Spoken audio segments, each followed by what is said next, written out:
A single leg dumbbell RDL is exactly what it sounds like. It is an RDL performed on one single leg. Now, technically, there are a few different ways you can approach this exercise.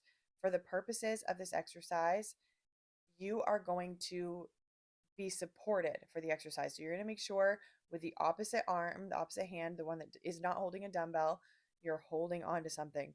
And the reason I want you to do that is because I don't want you to have to focus on balance the entire time.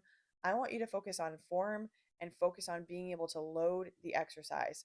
Sometimes if we're focused on balance the whole time, we lose sight of form and we lose sight of really being able to make progress and gains in strength in this exercise because we are so focused on balance. So with the opposite hand, you're going to hold on to something that is stationary, that cannot move, like the bar. That's the bar is what I hold on to. I usually make sure there's some weight on it, or I hold on to the post or the rack.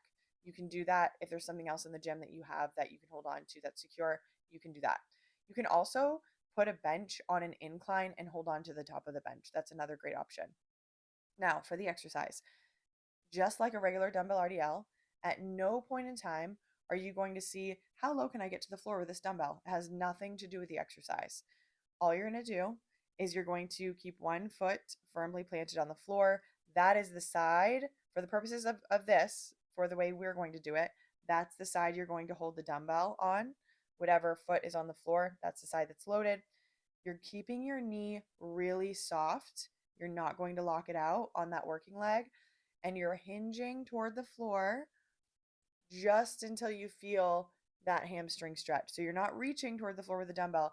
You're hinging just until you feel that hamstring stretch, keeping your back really flat, keeping a neutral spine, keeping your chest high.